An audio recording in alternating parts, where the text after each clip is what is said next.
host of Audition season. This is the first installment of the 2010-2011 Making Connections season. This evening is also being streamed live on the homepage of the Opera America website, so welcome to those of you who are joining us in cyberspace, and thank you for tuning in. Before we get started, if you please take a moment to silence your cell phones, anything else that might make noise. On your seat you have the program for tonight's session, as well as a brochure with information on all our programs for artists this season. There are 2 Making Connections sessions coming up in the month of October. On October 13th we have Create New Opera Workshop to Scene Shop, and on October 27th we have How to Identify the Training That Is Right for You. There's more information on both those sessions in the brochure and also on the Making Connections website. I'd also like to draw your attention to our Perspective series along the wall here, a series of 4 books. These books are filled with career advice for singers, and I invite you to take a look at them after tonight's discussion. If you're interested in purchasing them, you can see me or another Opera America staff member, and we'd be happy to help you. The discussion portion of tonight's session will go till 8 p.m., and afterwards I invite you to stay and have a glass of wine and continue the conversation. But without further delay, I will turn it over to Kelly. Thanks, Jose. Well, it's a pleasure to be here. We were saying earlier that these are really sort of the 3 stakeholders in the whole audition game. We have Ed Yim, who's from an opera company. We have Anthony Roth-Costanzo, a marvelous countertenor, who just had an audition yesterday. That's true. To prepare. And Ken Benson, an artist manager. Before we get started with them, I thought it would be helpful to know a little bit about who you are. How many people here are students, undergrad or graduate? Okay, great. Let's see, people who have done at least 1 young artist program. Lots of those, okay. And do any of you have management? Okay, great. That's really helpful as we sort of target our comments. So I thought what we'd start with is, before we even get to the audition, the whole process of researching. As you guys know, there are so many opera companies in this country and so many young artist programs. And how do you choose which ones to apply for? Who would like to speak, Ken, maybe about which young artist programs to apply for? How you start to narrow your choices and decide which ones, because it's not necessarily, you know, the 3 big names that are going to be the right fit for you. Right. Are you talking about young artist programs or just who to audition for in general? Let's start with young artist programs. And then Okay. I think both with young artist programs and in fact regular auditions, it's important to sort of gather as much information as you can and target, you know, where you fit in. In other words, what level of singers are they hiring? If they're hiring people that have done a great deal more than you have, then maybe you might want to set your sights a little lower initially. I think in general it's always important to sing at things that you've got a shot at really getting, because I've known singers who just want to sing every possible audition they can, and what happens is they may sing 30 auditions and then get very little response, and that becomes a negative thing pretty quickly. I think it's better to do fewer auditions but be realistic about what your level is. As far as young artist programs, I would always try to talk to colleagues. There's nothing like the singer's grapevine is invaluable. There's a lot of research available online. Now look at the kinds of singers that have been there in the season or 2 before. How have they done? Are you hearing about this young artist program? I mean, are you reading about it? You know, I think you want to try and do a young artist program where you're going to have some visibility, because you're going to be devoting a year or 2 or 3 to a young artist program, and you want to feel that you're really investing the time well. So I think the thing is just try to be realistic about the level, size of the theater, the kinds of repertoire they do, and mainly the kinds of people that are already on that program, to see where you might fit into that. And what about, for the research portion, also just looking at what you have and haven't done? I mean, you mentioned visibility, but for a certain young singer, that might not be the right thing yet. It might be better for them to be doing more school things if they come from a smaller school and don't have a lot of performance experience. Well, I think the more exposed you're going to be, and this is at every level of the career, the more together you want to feel. Sure. So if you feel like you're really very much a work in progress, then it's better not to really put yourself out in a higher visibility place yet. Better to wait that extra year or 2 until you're more polished. I want to just talk about, in the context of young artist programs, a different kind of audition, which many now require that you submit a CD with your application. And I think that it is crucial that this CD is treated as a performance or a great audition, in that you want to review it with your teacher or coach or both if you can, and make sure that everyone's on the same page and they feel this represents you in the best possible light. Because I know so many people who, and we all do, I do it too, you get crunched at the last minute, your recording isn't current, they want one in the last year, so you run or you take your MD player and you go, you know, into a coaching room and you do it. You really want to make sure that this represents you as well as an audition, because it really is the doorway into a young artist program. So I just wanted to mention that as well. I think to be more, a little bit, put some specificity on what Ken's saying about whether you're ready for this particular artist program or not. A lot of different artist programs vary on how much stage time you get at the company. Some young artist programs are just really focused on training, and some really utilize their young artists at different points along the training process to put you in productions in smaller roles and covers, et cetera, et cetera. So I just want to reiterate what Ken said, that you really do need to know kind of what you're ready for. If you haven't spent a lot of time on stage yet, on a professional stage, you may want to go to a program where you can just be there and soak it all in for a year or so before they start putting you on stage. If it's the kind of program where they expect you to hit the ground running and be ready to sing, you know, Rhine Maidens and Flora and, you know, all those roles that young artists do in companies, and you need to do that from day one, and you haven't had that kind of experience, at least at a university level or at a summer festival, then you may want to go someplace where they're going to ease you into it a little more slowly. What about, and this is maybe looking beyond just young artists, but looking at seeking a main stage audition, beyond the level of experience that singers hire, looking at the company's artistic specialties. I mean, I know certainly for someone like Anthony, there are some narrowed choices in terms of what companies you'd go to, but I think it's maybe true of all artists as they look at who they are as an artist, not just level of experience, but who they are as an artist and what company they want to go for.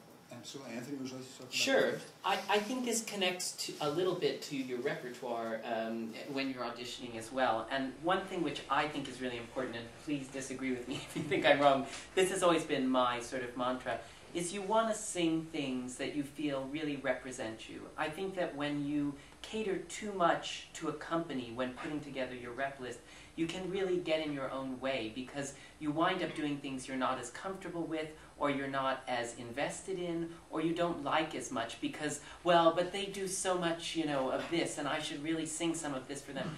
You know, I do something very specific, it's true, but I always know that I want to start with the aria, A, that feels the best and is most prepared, but B, that I can really get into, because I think the bottom line in any audition and in any performance, I try and make them as similar as possible, even though that's very difficult. But every audition I walk into as a performance, and I prepare for it like a performance, and my ultimate goal, which is my goal when I'm singing anywhere, is to move the panel.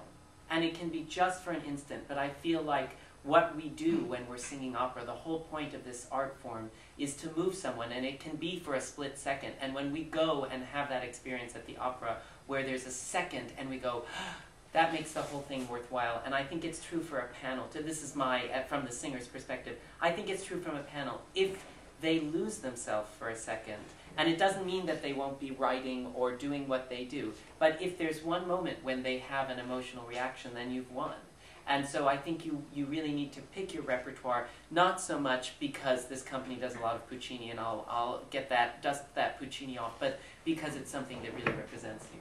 Yeah, I mean, I work for New York City Opera. I work for a company that has a reputation for doing a certain kind of repertoire. We get a lot of people who come to audition for us who think, I have to do something contemporary, I have to do something in English, I have to do something American. Those things are all great if it's organic to you and you feel that you have something prepared that fits those categories. We love to hear American opera, we love to hear contemporary work, etc. To be honest, though, and I'm going to go out a little bit out on a limb here, it's harder to judge vocal quality for us sometimes, even with the repertoire that we're known for doing in an audition situation. You know, if someone comes in, Susanna is one thing. You know, if you come in and sing Ain't It a Pretty Night or Trees on the Mountain, you can really get a sense of vocalism. There are certain contemporary works, I'm sorry to say, that don't emphasize vocalism, you know?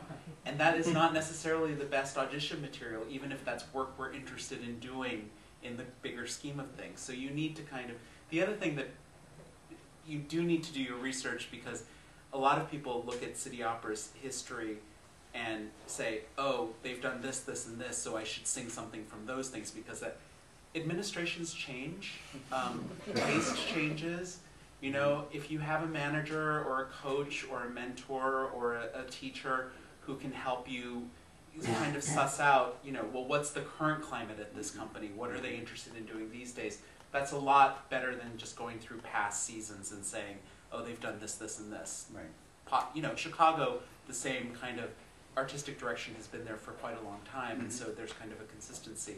But you just need to know who you're singing for. And just one other thing about, I couldn't agree more with what Anthony said about we're looking to be moved. We're looking to judge basic vocal competency and instrument, but we're also absolutely looking to be moved. A lot of singers sometimes interpret that as acting up a storm on stage, and we are in a theatrical art form, that's to be sure, but at least personally speaking, a lot of movement and a lot of gesture can be very distracting. And some people, just be careful not to use that as a proxy for emotion. And if you haven't inhabited this role on stage and you don't feel like you have the movement that goes with the aria that you're singing ingrained in you, then I would say less is more. And moving can be much more about emotional intensity and focus than it is about physicality. Well, I'd like to third what Anthony said, because I think it's the key in a way. I represented a singer, and before the morning of every audition, he'd call me and say, well, what do they want to hear? And I would say, well, are you going to reinvent yourself each audition? Because we're going to get further and further away from who you are. And that's really what it's about. The more you can really give people the essence of who you are, no singer can possibly do everything equally well. It just is not possible, and it shouldn't be. Everyone's going to have a core repertoire that fits their voice, but even more important, I think, fits them emotionally that they respond to. And I totally agree. When people say, what do you listen for when I'm auditioning, I want some kind of, this is about communication and expression, number one. So if people can make me feel something or hear something in a new way, or it doesn't even have to be something eccentric, but just, oh, wow, there was a connection there. I totally agree with that. That's the most valuable thing you can have. So, and you can't do that if you're spreading yourself too thin. I mean, of course you want to be versatile. Really, between your teacher and your coach, figure out what your core is, your key repertoire, what makes you special, and build from that, but keep that as your primary focus. We've kind of slid into talking about that rep list, which was definitely the next thing on my list. And I wanted to ask you, Ken, is there a difference in the list that you put together if you're auditioning for management? I think there is. I think ideally an audition for management is sort of what I consider, when you're singing for an agent or a manager, it should be sort of a profile of you as an artist. So I would like the singer to bring in at least a wide range of stuff. It doesn't mean that the manager will hear it all, but what it says to me is this is someone who's also interested in concert repertoire or song repertoire, or sometimes people will bring in an operetta or musical theater piece. That's the time that you'll probably sing a wider range of material than you would for any opera company or conductor. So I would say that's maybe the biggest difference. And as I said, we might not hear it all, but it's still interesting for us to know that you're offering it. I just want to add one thing which I always have heard, and I think is very true from my experience. That is definitely true, but never throw things on your repertoire list that you don't feel you're absolutely ready to sing. And one rule which I try and abide by, which is hard sometimes, but I think that something for an audition should almost be, and maybe I'll get shot down for this, better prepared than it is for a performance. Because when you show up for your first day of rehearsal, you're rehearsing and you want to be, and I always am, I try and be very prepared. But something for an audition, there are so many other factors, and there are no lights, no costumes, no makeup, nothing. It's just you. It's just you there. And so if you do not own that piece, if that piece is not really well seasoned, and you know, like your fifth performance of an opera, it's not going to have that impact. So I would just say that absolutely you want to put things that represent you, but work on all those things and work them to death. And one thing I used to do when I was preparing for the Met auditions and the competitions, my voice teacher, who's wonderful, Joan Patno-Journell, I would say to her, you know, I don't know what to do. And she said to me, you know, let's get 6 people, friends, people in the, you know, community together. We'll get a room with a piano, and you'll get up and you'll sing your list of 5 for them. And, you know, I did that before every round of the Met auditions, and I did it a few days before, and I went in, and it was all my peers, and they made me so nervous, and you get nervous, and you sing, and you go, okay, when I'm nervous, that F sharp just feels strange, so I should just remember that and know what this feels like. So I really recommend trying to replicate that for yourself in whatever way you can, and it doesn't cost any money, and you know it will be a good, I think, a good practice. Well, at the very least, in any case, I think I should mention that I can think of a handful of auditions that have been not optimal because the accompanist was not very good. And for you to come into an important audition without having run through it with the accompanist that you're going to do the audition with is, I think, a tragic mistake. I mean, really, I know sometimes circumstances are like, oh God, I got to find someone, you know, I have this audition slot, whatever. It's really worth thinking twice if your regular accompanist cancels and it's someone that you haven't worked with before, to actually cancel the audition, frankly. I mean, I would understand from my end if I got a call from a manager or from a singer and say, I'm terribly sorry, but my accompanist canceled and I can't find someone that I can rehearse with beforehand, I need to reschedule. I would understand that. And it's also worth thinking twice if you do have that unusual piece that really does show you off well, and you have an accompanist that you haven't worked with very much. Yeah. You know, knowing that putting that unusual piece in front of them might be Absolutely. perhaps not the best idea. I had another question about the list of 5. But I think I have just lost it. So we'll come back to the list of 5. Anything else on the list that you want to talk about? You mean about audition repertoire? Coming up with the repertoire.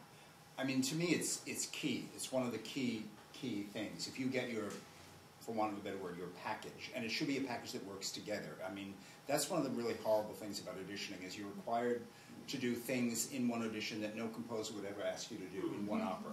Right. And, you know, you finish the first piece and your chords are still vibrating. They'll say, okay, now we want to hear the Stravinsky or something like that. It's crazy, but it's a reality. So be realistic about what pieces work on the same day. And if they don't, you know, if one piece is all important, focus on that, but just say, gee, I can't sing Queen of the Night and this on the same day. I'm happy to come back the next time and sing it for you if you like.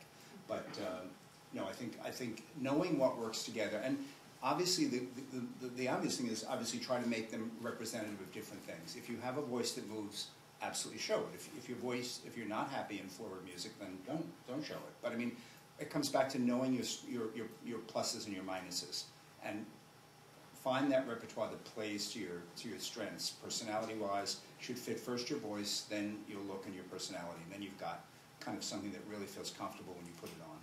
I mean, this may sound obvious, but it's really hard to look at it at an audition list that's all Russian or all French or all Italian, or, you know, it's just language in particular. It's like we do need to and want to hear your versatility, at least in that sense. Can you communicate in a language that's not your native tongue? That's kind of basic and critical. And it's funny, I think the expectations are higher for American singers than anybody else. It's true. Yeah. I mean, if an Italian singer came over to audition, we wouldn't say, well, where's your English? Where's your German? But we do say that with Americans. Yeah. So, What are your thoughts about including, particularly for a young singer, an aria that you sing really well, that's from a role that you will sing really well someday?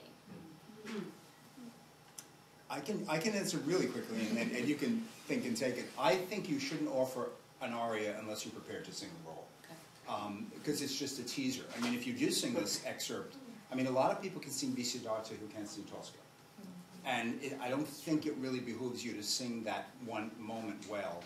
And because the worst thing would happen is you get the listener really excited, and you say, oh, but I don't think I'm ready for the role for 5 years. So. Yeah. You either get someone who hears you sing Visidarte or something, or you know, something heavier that you will sing eventually, who doesn't know that you shouldn't be singing that role, which is dangerous. Or if they know you shouldn't be singing that role, then they actually know enough to hear what your voice is like now in the repertoire that you're singing, and extrapolate and say, oh, in 10 years I can hear her singing. Like, you have to give them a little leeway and credit for being able to imagine where your voice is going also. And I think knowing whether you can sing a whole role is another kettle of fish, you know what I mean? And it's something that's hard. I can't tell you, I mean, I'm a countertenor, so I'm never going to sing Tosca. But I can't tell you how many times I've opened a score and I said, oh yeah, I can do that. Yeah, I can do that. And then you learn it and you get up on stage and you think, oh my gosh, that's so hard. So rely on people around you to help, especially if it's standard rep roles like Tosca. And if your teacher says, I don't know if you're ready for that, and you go, but I can sing all those notes, and when I do these 4 pages in the practice room, it sounds great. Know that there's probably a reason, because you know, putting things all together and doing it is very different than isolated bits and pieces.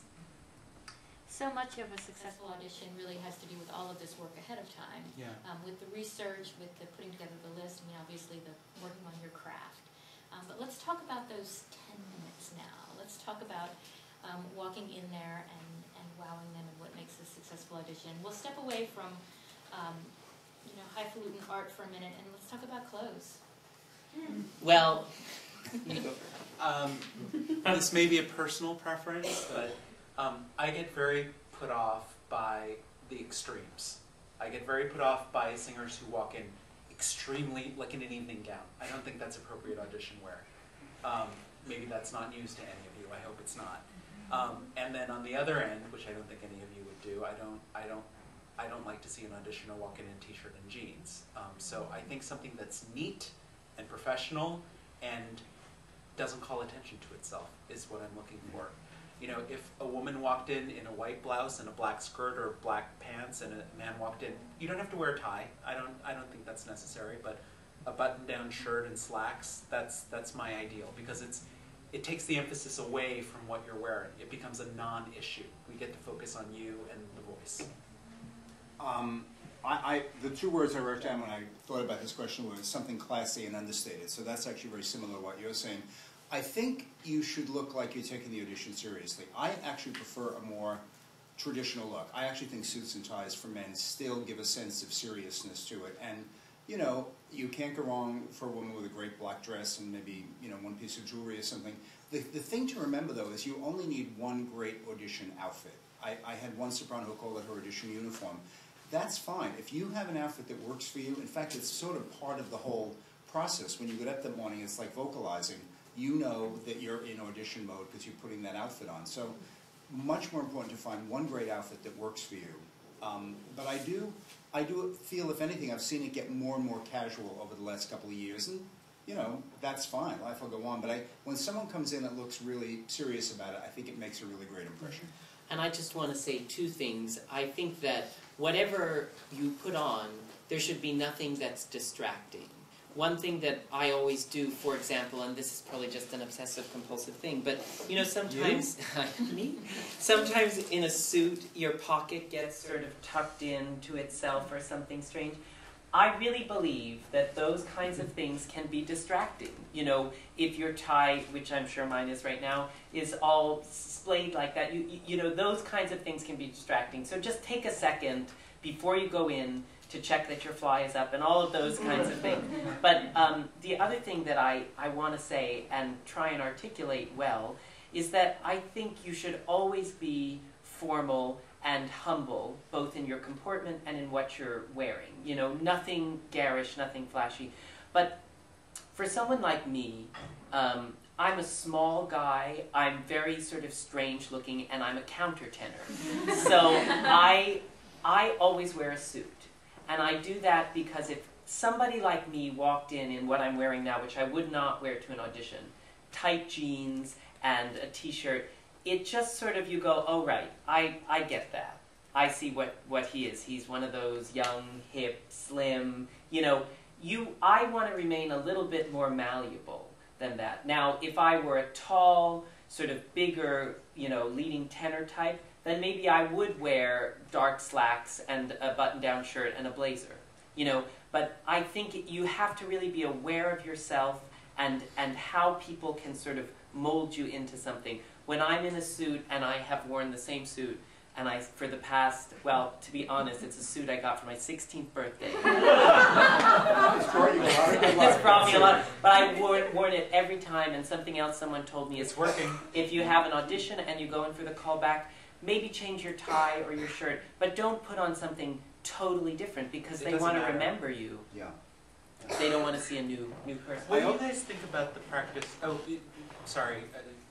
Before we leave, after we leave dress, if we've said everything, but I want to get to this issue of like a lot of singers have been trained to come out and say, "Good afternoon, my name is da da da, and I'm going to sing for you, blah blah blah." You know, like there's a kind of formal ritual about it. I'd be curious what people think about It sounds a little formal to me. First of all, what I was going to say, which touches on that, is I think the audition begins the minute you appear. It's not when you open your mouth, it's when you walk through the door. So there is that impression. I think you have to always find a balance. I don't think you want to be overly chatty and perky. I think you want to be, again, come back to that professional thing. It's almost like speak when spoken to a little bit. Is people do want to get a sense of you as a person. But I think sometimes when people are nervous, they'll say, "Oh, you know, my teacher told me to say hi and all that." I would not do that. But I think just what you described always feels a little schoolish to me. Me too. It's a little proper. I mean, I think just a good morning or a good afternoon would be good morning. fine. And then Because we know who you are. We have it on the list right in front of us. And people will probably say, "What are you going to start with?" And that's your chance. That's to exactly what we announce your do. piece. We say, "What are you going to start with?" And then it's less stilted. It's less. And if they don't say that, if they just sometimes, I get this. You know? And I never say, "Hello, I'm Anthony Costanzo." If often you're introduced. If you're not introduced and someone tells you to say your name, that's one thing. But usually what I say when they do that is, "I'd love to start with this or that." If they don't prompt you, that would be entirely appropriate. Do you think? Yeah. I mean, I don't say, I would like, but just make sure you have your pronunciation right and everything, And the other thing I want to say about this general area is, I want to talk for a second about warming up. And I have a very specific view on this, but I can't tell you how many times, 70% of auditions, you get there and you wait a half an hour. And, Sorry. That's just the way it goes. And it's hard to stay warmed up, especially when you've had a half an hour, 40-minute subway ride before that. So how do you cope? So, I always show up to the door of the audition having warmed up within 7 minutes or so. And this is my strategy, and I don't say you have to do it, but I think it's a good strategy. It works in almost any city, but especially New York. Near every audition venue, there are often hotels. And I never rent a room, but they do not know in hotels if you've been there or not, if you have a room. So what I will do is I will go into the hotel and take the elevator to like the 20th floor and go into the stairwell where there's no one there, and I will warm up. I love it. So, that's what I do. It's easier for me because I'm a countertenor, so if I'm singing and someone appears, I just go, "Yeah, isn't that strange?" But I do think that you should find a place wherever it is, and you need to lose your inhibition about this, because people don't care, especially in New York. Go into the Starbucks, go into wherever you need to go.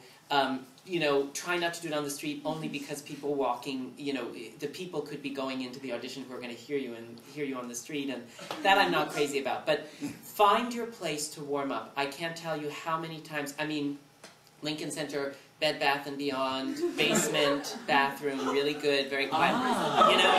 You have to find your spots if you can, but I think it's very important to show up completely warmed up, because especially, even if you can sing an hour after having warmed up, when you're nervous, it all goes down the drain.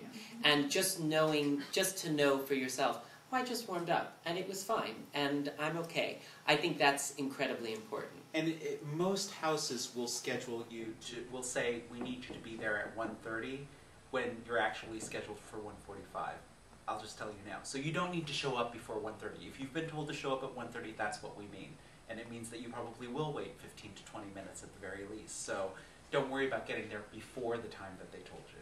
And if you're nervous about it, or you know you're in Cleveland and you have to drive and you're not sure if there's, I mean, a car is a great place to warm up, of course. But if you're not sure, you're in a taxi, which is another good place to warm up. They don't mind. I've said to them, "Do you mind if I warm up?" And they say, "I don't care." So worst comes to worst, if you can't find anything, hail a cab and go around the block. But you can always ask a venue, is there a space to warm up at the venue, and sometimes there is. At City Opera, I remember very clearly my audition was late, and it was going a long time, and I thought, am I still warmed up? And I just peered down the hall, and there was an empty dressing room, and I slipped in for a second. I did a lip trill, and I felt much better. So I say, close your ears, that if you're in an opera house and you can find an appropriate spot that you're sure no one's going to hear you, go for it. Just before we leave the presentation, the attire, how you walk into the room, I just wanted to point out that these are all individual people. And we heard just on this panel that that's all right with a little bit more casual, can expect a little more formal. When I edited one of those books is on audition advice for singers, and I remember one person saying, "We want to see you be a person. We want you to come up and shake our hands and say hello." And then the next person says, "I hate when singers do that." There are no I'm sorry. No absolutes. I was going to say this is a business of opinions. Everyone's got one, and they will range 180 degrees.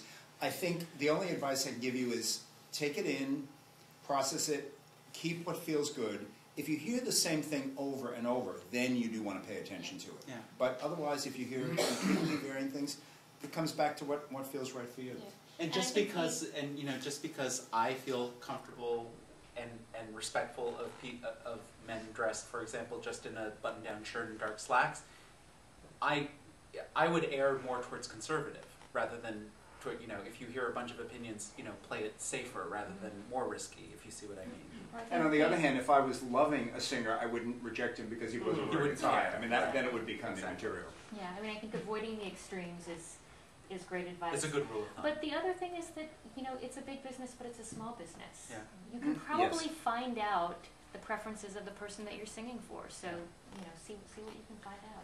An audition is a lot like a first date, it really is. You want to be careful what you say because you don't want to influence them one way or the other. You sort of have to. You want the second date. You're shooting for the second date. So you want to make an impression, and you want to be yourself, and you want to have personality, but you want to play it a little bit safe too. And I think that this balance of formality and sort of humility and then the confidence that you need to bring to it is very important. And when I'm very deferent, I always choose that when I enter an audition, but I always walk in confidently and I present my arias confidently, but I never sort of swagger about it. I think it's very important to be respectful of the process and of the people. We touched on accompanists earlier and how, it seems like a no-brainer that you would obviously want someone that you've really worked with.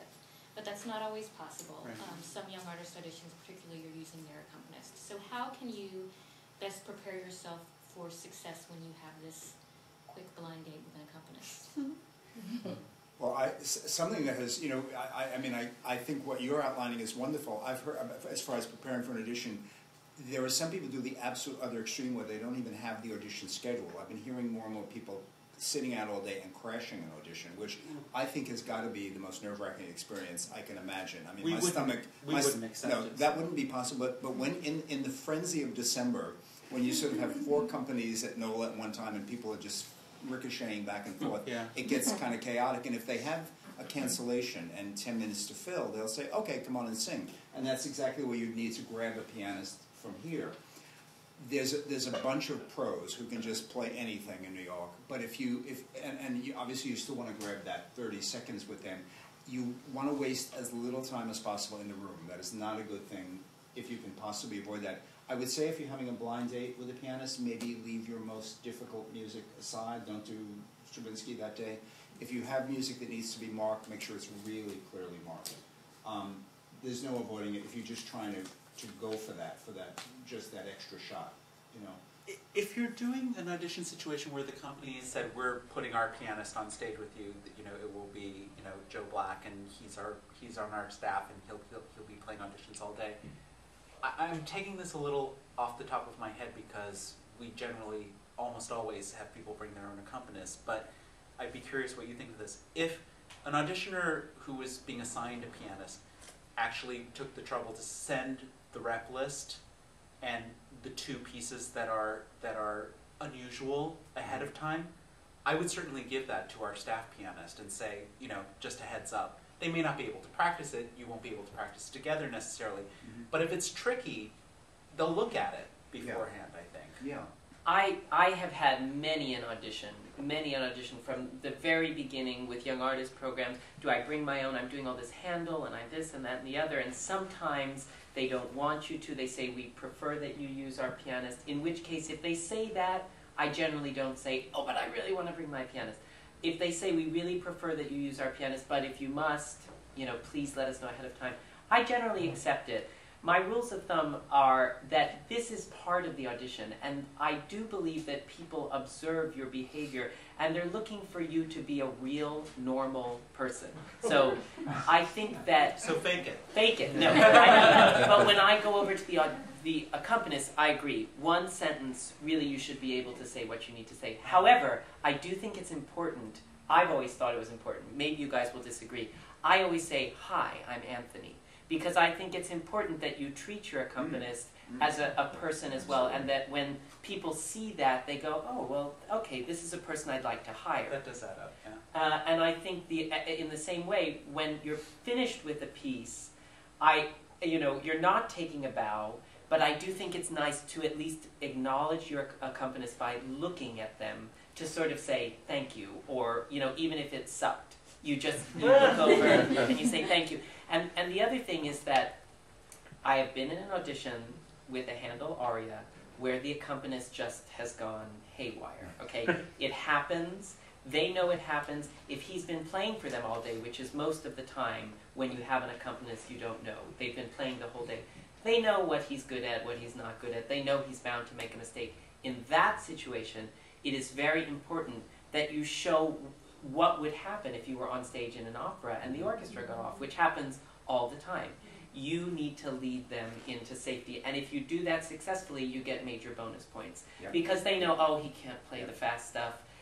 So if you just keep going and don't stop performing, don't let it register on your face, never look over towards the accompanist, keep going. With conductors often, they want you ahead of the beat, they want you to lead as much as they are, some of them.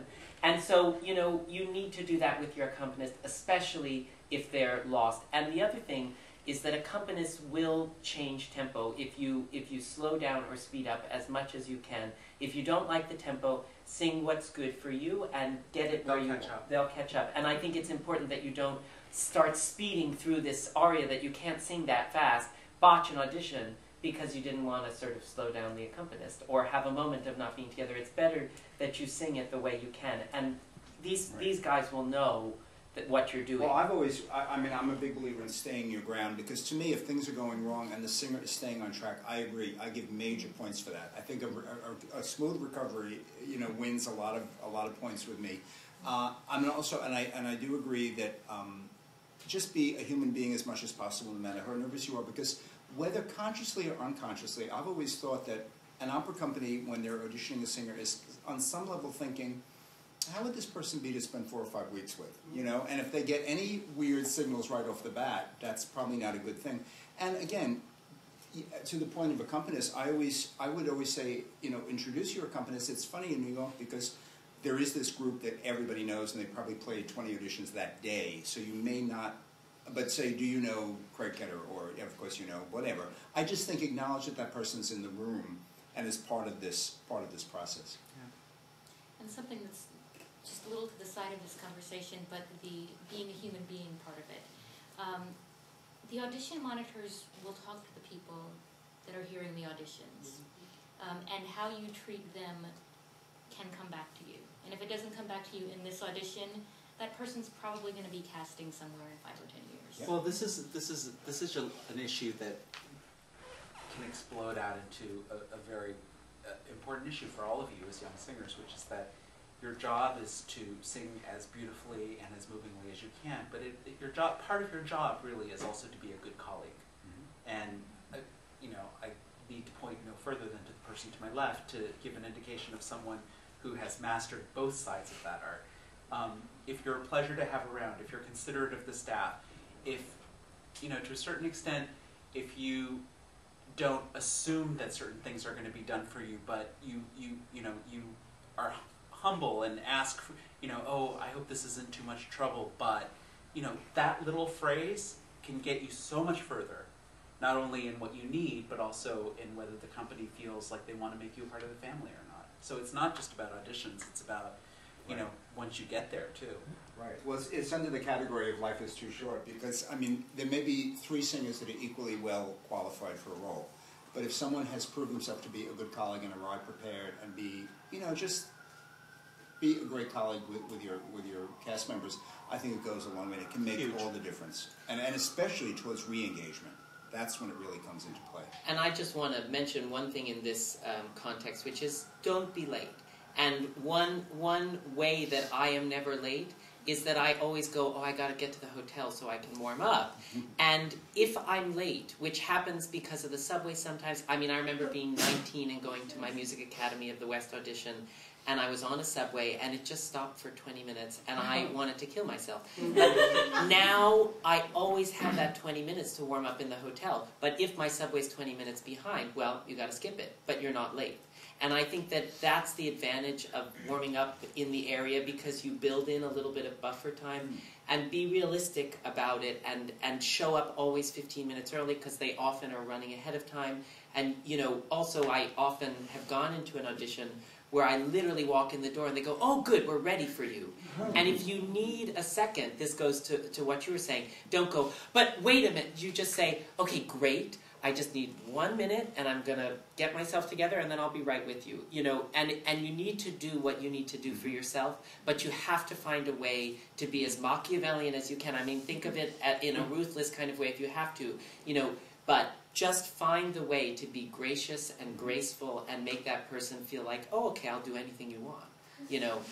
And even if you feel, in these situations, I know as a singer, often we feel entitled or, well, how could they do this? This is ridiculous. And monitors have had a long day and they'll be mean to you. And it's very important in that context to just fake it. You know what I mean? And I can't tell you how often that happens, but it's very important to do that. And in the end, you'll wind up really winning. And just to come back to the monitors, be careful what you're saying in the hallway while you're waiting, because all of that also gets filtered back. But I always say, be very nice to assistants, because today's assistants can be running a company in a very short amount of time. And also, it's just easier to be nice to people, if you can be.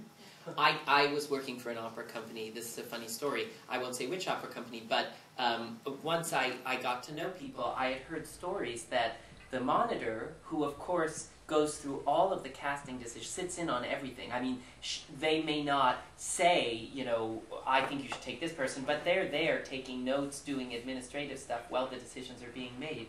And there was one singer who had done or said something inappropriate or crazy or been mean, and they got to that person as they were talking about it, and the monitor said, oh, and it was so strange when they came in and they said this thing, and I just felt weird about it. And that person casting said, well, I don't want that in my young artist program or in my production or in my, that really does happen, and you cannot let your guard down for a second. So the non-singing stuff does matter, but before we open it up to questions, I want to come back to the performance. And there was some consensus early on that just move us.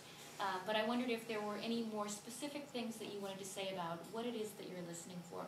And Ed, also, if you want to talk about the differences in singing for an orchestral gig versus an opera gig. I worked for symphony orchestras for 15 years, and I didn't even realize before I joined the team at New York City Opera that there is a difference, I think, between auditioning for a symphony orchestra gig and auditioning for an opera gig. The number of singers who spend most of their time in opera but want to do orchestra gigs as well, who came in and sang big Verdi and Puccini arias for us in a symphony orchestra setting. It didn't move us. It wasn't what we were looking for. It didn't help us fit that person into what we needed. And so again, it's about knowing who you're singing for and doing your research, because you know, we'd much rather hear on the orchestra side of things oratorio or leader than opera arias. It's okay to have, if there's something that you're really fantastic with and that you feel really comfortable with and shows you off at your best, it's okay to include an opera aria on your audition rep list, but I think it's important, especially for orchestras, to have oratorio or leader available also. I mean, ideally I would love to see an audition list that had at least one oratorio selection, one leader selection, and one opera aria, and then fill the other two out with whatever you like in an orchestra setting. And you know, in an orchestra setting, I think that administrators and music directors are looking for much more of an instrumental-like quality to your voice. Drama and emotion is less important. Focus and intensity is important, but a lot of music directors of symphony orchestras are looking for a blend and an instrument-like quality to the voice because that's the way that they think. Yeah. You know? No, that's appropriate. I mean, it's funny, I would not have ever even sent a singer towards an orchestral or conductor audition without it being, Mozart I always found could be a safe ground, but other than that, Yes, that's right. basically concert repertoire. Yeah. And if there just wasn't enough, I didn't think it was appropriate to do. I want to speak to your question about the singing itself, or the performance, I should say. And I mean, one thing is that accept before you go into an audition that it is not going to be perfect. And I want to say this from the singer's perspective, because no performance is perfect, no audition I've ever done is perfect. Everything could go perfect vocally, and you could say, but I didn't feel it, you know what I mean? And if you let that drop away, this desire for it to be just, I hit the nail on the head and all of this, you know, it's really got to be about the music in the end, and that's, you know, I'm coming back to this, but that's why we're here, and that's what we have to do, and it's hard to do, and you have 12 things going through your head, like, well, that was a little scratchy, or I don't know if that's fine, that will happen, but let it happen, and try as much as you can to get into these pieces, and I think that it's difficult sometimes for a singer in an audition to do the same thing over and over and over again and remain invested in it. But I think that that's an important part of our craft, and it also allows you to get the singing just sort of at a very consistent high level and then reinvest in it every time. And I have been singing the same 5 arias on my list for the most part. Granted, my voice is a countertenor voice, and it's, you know, but I have those 5 arias. I like them. I've perfected them. If they start to go wrong, I can knock them off. But I've had them for about 2 years on that list. I don't recommend all of you do that. Sometimes it's got to change. But to each time I go into it, you know, yesterday I had an audition. I went into it. It's an aria that I've sung 347 times on, you know, in productions, you know. But I said, what, you know, I do think about every time, you know, each time I say this word, it's going to be the first time I've said it. I want to invest this text with meaning, and I want to communicate that meaning to this person. And, you know, saying those 2 sentences to yourself before you go into an audition, you know, I will give you another secret. My mother actually used to say to me, don't be nervous, be natural. You know, when you get nervous, just sort of be natural and communicate with people in the way that, you know, do this for the reason that you do it, and try and do that through all the nerves and other things that go on in an audition, and I think you'll do your best. Someone once said to me that, a singer once said to me that she said to herself before she went into audition every time, make them love the music, not necessarily me. Mm-hmm. Which I thought was very beautiful. Well, also another wonderful thing that could counter in an audition situation, if you're kind of reinvesting yourself in a piece, no matter how many times you've sung it, it helps you get through playing those tapes in your head about, oh, they're writing now, oh, they didn't look just when I did my favorite gesture or something, because none of that means anything. I've had auditions where people have been completely bored and moving papers, and the singer got the job, and I've had others where the listener was just like loving it, and we never heard another word. So whatever signals you think you're picking up, you can't read them, so it's not worth getting there. But if a singer can do what you're suggesting, which is really walk in and it be about the piece and bring the piece to life as if it's the first time, it also helps you probably get rid of a lot of the other voices in your head. Absolutely. And you know, in yesterday's audition, as an example of these things, both I'm going, okay, I'm I'm not sure that my voice is feeling its absolute best, but that's okay. I'm going to just do this really well. And as I'm saying this person, I had a manager who was there, and literally maybe 12 bars into the aria, he turns around, he was the only one in a big hall, and he says, "Oh, can you come here?" So then I'm trying not to pay attention to this, but of course it's hard, and she comes and sits next to him, and they start talking. And part of me goes, oh good, they're not listening to me anymore, which of course they were. But you know, it's important through all of these things that are going on to just pick your spot, whatever you have to do, you know, do your thing, and to keep going for it and tell yourself, I can do this. Yes, my voice doesn't feel it's 100% today, but I can probably do this really well and impress them. And in the end, you know, unconventional things, as we all know, happen in auditions all the time. Maybe not when you're running them because you keep it, but some people are crazy. And, you know, this guy said to me after the audition, could you come here for a second? And I thought, oh, God, you know, this was yesterday. I thought, this is so bad. What's he going to tell me? And sometimes they want to say, look, you know, you really have to work on this, and you have to, people will do things. But it could go in either way, and you just have to gamely go along with whatever they tell you for the most part. And like you're saying, if you can't sing the Queen of the Night right away, feel free to tell them in the nicest way. But if you can go along with it, do it. You know, someone told me in an audition the other day, can you start this really, really soft and then go, and you know, you may think to yourself, that is so stupid. But she's saying, absolutely, I would love to, and you do your best in that context. And you just agreeing to do it is half the battle for them. Right, you just say, wow, that's a really interesting idea. I didn't know about that before. We have time for just one or two questions in this format, and then we'll continue the discussion with a glass of wine. Yes? I just have a question going back to Repertoire. I've had experience where the audition comes up on Tracker in July.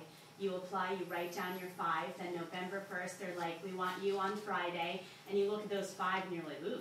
What was I thinking? Right, and you've moved on from that French, and a new French has, opened up for you. What do you say in terms of coming to the audition or calling before and emailing and saying, I'm doing this maybe instead, or?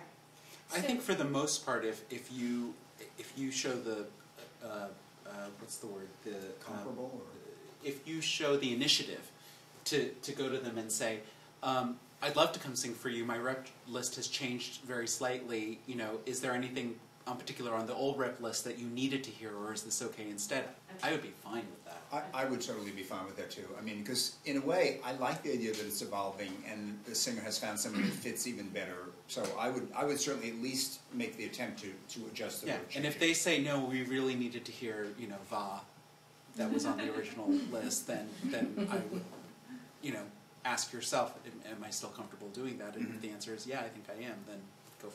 One thing which I find helps, no one's ever given me trouble about this, but I always print out a rep list and have it to give to the monitor, to give to the whomever. Sometimes they don't use it, but especially if you change something and it's printed and they can have a new copy to look at, sometimes that just smooths it over a little bit. Yeah, bring your that's such a good point. Bring your rep list with you, copies with you, just in case, because, you know, it should have been sent ahead. Your manager, when you have a manager, will, you know, all of that, but it's good just to have it. And bring 10 copies, because sometimes at these auditions there are 10 people and they all want their own, and it just, you know, doesn't we hurt need to we have need it. our own at City Opera, and there are 5 of us, so.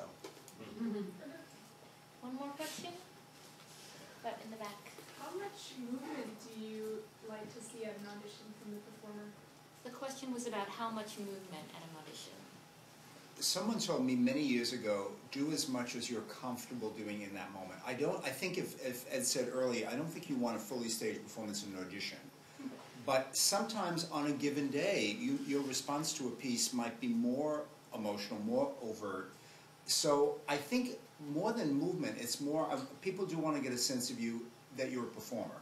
And whatever that means for you. And a performer can mean standing still and being very expressive and communicative, or it may mean, and some of it depends on the repertoire. I mean, I would want to see a Despina maybe move a little bit more than a Brangena. A Brangena, right. I mean, just, you know, so, but I think the key of what feels comfortable to you is important. It should be organic. Yeah, you shouldn't feel like you're having to stage yourself, and at the same time you shouldn't feel restricted. Like if something feels like you want to move, and that's happening organically and instinctively, I wouldn't put yourself in a straitjacket and say, oh, I can't move. That's unnatural as well. And sometimes if you feel uncomfortable standing still, but people have told you, there's too much of the arm float going on, it doesn't work. One thing that I found can help, and you can tell me if you think it's offensive, but there's a box of leeway. Now, I would never kneel or walk all the way to the left, but if you sometimes take a few steps in a spot that's uncomfortable for you, in this direction or in that direction, you can't wander for the whole aria, but instead of having the floaty arm thing go up, sometimes to just take one step can really help you to release everything, or whether it's forward, backwards, to the side, sometimes taking one step, or to distinguish a da capo from its predecessor, to reorient your angle or direction can really help change your spot. Things like that can help you it does the same thing as that floaty arm, which makes you feel warm and fuzzy, and I can sing this high note if I just do this. Sometimes changing your focus does the same thing. Sometimes taking a step or a couple of steps one way or the other will do that too. One time I had a soprano sing in a composer's apartment, and by the piano was a beautiful pedestal with a very expensive-looking vase on the pedestal. And it didn't quite go that far. She was singing the Ave Maria from Otello, and she had never done this before, but she was so overcome in that moment that she fell to her knees by the pedestal, and the vase started going like this, and I could feel all of his attention just went completely, and mine went to that vase. So no sudden drops to the knees. There's one thing that was actually on this program that I think is really valuable, which is keeping a journal. If I can just touch on that.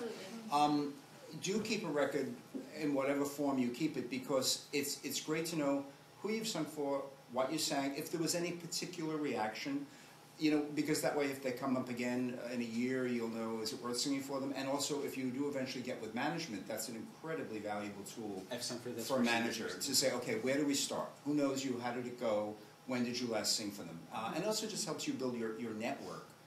So I think that's a tool that I always recommend. That's great. Thank I you. had one topic actually quickly, that there's nothing more thrilling for me in an audition than seeing an artist, seemingly at least, take a risk and have it come through, and you're just like, oh yeah, there's that athleticism to opera singing, and there's that kind of Olympic quality, if you will, of watching someone really go for it, Yep. And even if it's not perfect, I think that the thrill of having gone for it compensates for it. Now, you can't, obviously, it has to be a calculated risk. It can't be like, oh, I've never hit that note, so let's try it another time. But what do you think of that, and how do you control that? That's exactly the phrase I use, is calculated risk. Okay. As you say, you don't want to just fall off a precipice or something, but if there's a chance it's going to work, and especially if it's going to heighten an emotional moment, I love it. And even if it doesn't work, I give points for trying, because it brought it. I think if there's a tendency today, we tend to be a little on the safer side. So I'm in that calculated risk area when it's appropriate. This is my take on these things too, but do things, practice your risk a little bit, Yes. you know what I mean? And make them believe that Yes. you're taking the risk. And, they don't want to know that, and I don't want to say that to them, but I'm telling you, practice 100 times singing this phrase, pianissimo. Really, really soft. It doesn't have to be a risk of a high note or a loud thing.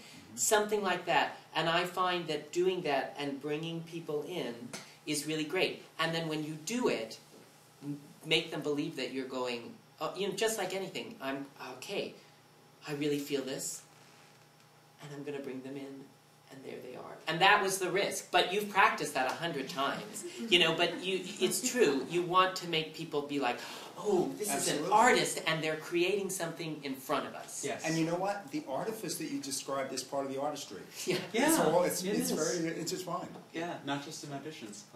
Well, that's a great place for us to close this portion of the evening. But we will continue the discussion, I believe, on the other side of the bookcase with our refreshments. But first, I'd like to thank our wonderful panel.